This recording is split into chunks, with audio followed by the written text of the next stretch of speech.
You through the power of the Xbox One X at 4K, and today I'm going to be going over my Magic Sorcerer, my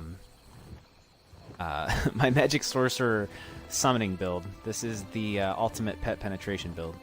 This is going to be doing high spell penetration along with high max stats, and it's just overall one of my favorite builds. Let's get right into it.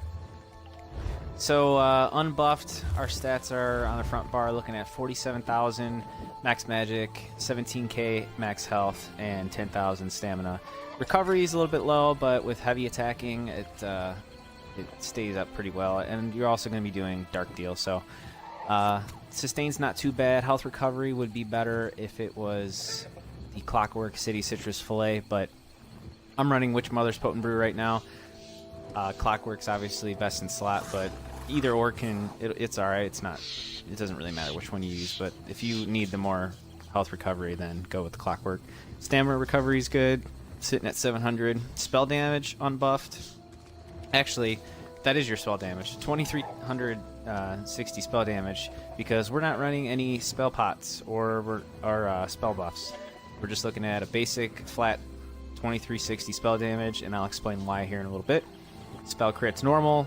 Spell and physical resistance are what they are unbuffed, and then your crit resistance will drop down to about just over 1,000, because this build is for non-CP and dueling only. I do not suggest this build in open world at all. You will get slaughtered. It's just not a solo PvP build at all. It's good in small groups and of course dueling. My dogs are wrestling over in the corner. But yeah, no open world. Dueling and small groups like Battlegrounds. It's the only way that's going to work. So let's buff up real quick. Dark deal. On the front bar, we're at 47,000 max magic. All the stats are the same except the resistances. I'm sorry. So spell resistance 18,000, 16,900 on the back. On the front. And then if we switch to the back bar, we're looking at 23 spell resistance and 21 physical resistance. Pretty good. This is tanky enough to sustain even in non-CP, because the spell and physical resistance stay the same. Your crit resistance is the only thing that drops. Not too bad. This is for a 5 light, 1 medium, 1 heavy. And let's jump into the skills. So starting on the front bar, obviously we're running a pet build, so summon Volatile Familiar. That's going to be your main AoE and your stun. Storm Pulsar. This is great for using Minor Mangle, especially for people that have really high health, even in non-CP. This is going to help out your teammates get that threshold for your execute. That's a tremendous AoE damage ability for a Magic Sorc because of their passives with shock damage. It just works out really well. Summon Twilight. This is going to be your main burst heal. They also do really good shock damage, surprisingly. So the Twilight's unbuffed damage is 5,500 already by itself, plus an additional 18%. And then if you wanted to use the other morph to Haunting Curse, which is Daedric Prey, that would also do an additional 50% damage on top of that. So not only does it got a crazy heal at 10,000, that's unbuffed by the way. Matriarch goes, the way that it works off your healing, it's how high your spell damage is along with your max magic. So already at 10-5 with unbuffed spell damage is great. It only drops very little in non-CP as well. So that's pretty good. And then obviously Haunting Curse is what I'm using. I like this just because of the extra damage. I like being able to time a burst with that second burst that goes off after 3.5 seconds. And obviously your Endless Fury, just to keep up with sustain. It's execute, but I also like the 4,400 magicka that it recovers back to you once you kill an enemy player. And it's obviously more shock damage, so you just got shock damage going all around here. And then for our ultimate on the front bar, we're doing Ice Comet. It doesn't really matter what your ulti is. I choose Ice Comet only because I like the extra max magic and magicka recovery. It's some people use Atro with pet builds. Other people use what's it called? Soul Assault, because of the max magic that you run on this, his Soul Assault just puts out a fuck ton more damage. It's really nice, but I prefer the Ice Comet just for the passives that Mage's Guild gives you. Back bar, obviously running your pet still. With Hardened Ward, this is going to be your main spammable damage shield. This is going to be 50% of your max health, so at 23,000 max health in PvP, you're going to be just under 12,000. I forget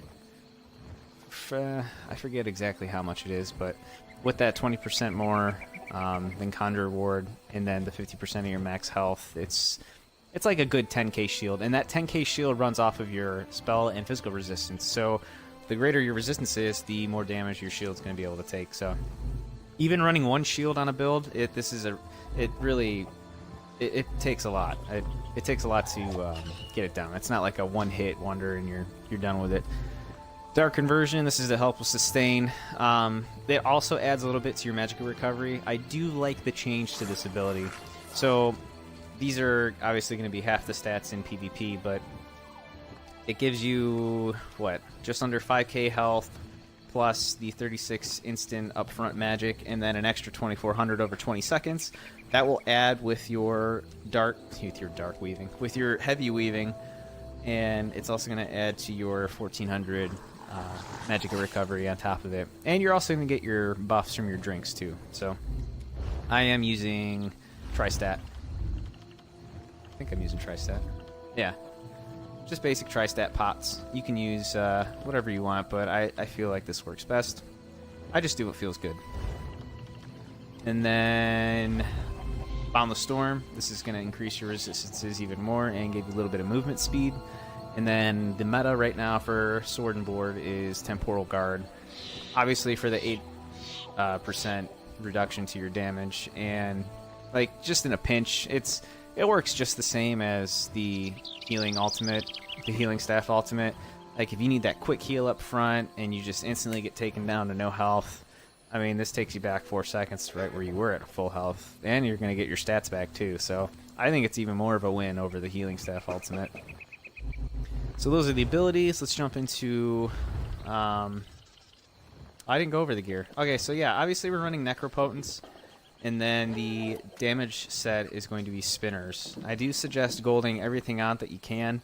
It's just going to give you overall better max stats. I have purple on the back bar with not the greatest traits. I think, yeah, infused and then defending.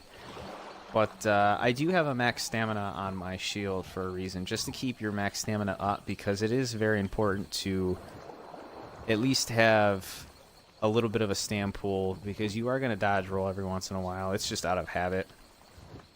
And then the monster set I'm running is Shadowrend.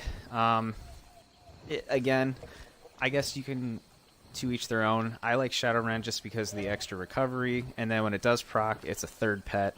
Also gives you gives them minor maim, and then it's reducing your damage being taken by 15%. So overall, it just has a lot of benefits in one monster set, so I keep it on there, and it's gold, so it's one of my only gold sets because I use this mostly even in my other sorcerer builds. And then Necropotence. All in all, together, these two sets, they work so well. The only thing that hurts this build is the magic recovery. That kind of takes a hit. So, I mean, if you can figure out ways of getting by the recovery, dark deal, heavy attacking, pots, it adds up. It's enough if you're a good enough player to sustain long enough to get kills, to survive, and to overall just help your group, because this is a group play build and it's not recommended for solo play. If you are to bring this in PvP, we can go over the champion points that I currently have. If I dove more into it as far as CP, I think I might move a little bit around, but as of now, CP 56 in a Warlord, 19 in Tenacity, that's going to help with your heavy attack weaving to keep your sustain up, 76 in Arcanist, 64 into Mooncath, 4 into Healthy. This is non-vampire, by the way. 51 into Tumbling, 56 in the Bless. This helps tremendously with your Twilight heals. So this extra 12%, and if you wanted to throw critical on your sword. That would help out with crit heals as well. It's really good up front heal. 56 in the Elfborn, 76 in the Elemental Expert, just to get that extra elemental shock damage because you are a high elf sorcerer. 9 into Staff Expert and 73 into Master at Arms. Nothing into this tree. 66 Ironclad, 22 Spell Shield, 40 Resistance. This is why we lose all of our resistance at a half our resistance when we go into non-CP because you get 1057 just alone from champion points. 22 into Light Armor, 34 into Thick Skin, 43 Hardy and Ali Defender, and then nothing into this tree. Alrighty, so I went over the skills, went over the abilities, went over the armor and the weapons and the champion points. So let's check this out in just a few duels, and you can see the build.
Thank you so much, guys, for checking out my Magic Sorcerer ZooSpinnerSpammer build.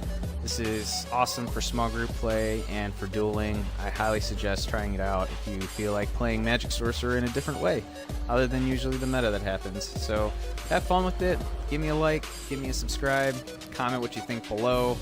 I'm going to try and do more interesting builds like this so that people can still feel like they're playing differently than what everybody else does, yet, you know, keeping up with the game and showing what the Sorcerer really can do. And this is also going to prepare people for the Wrathstone patch, where pets are just going to be absolute cancer.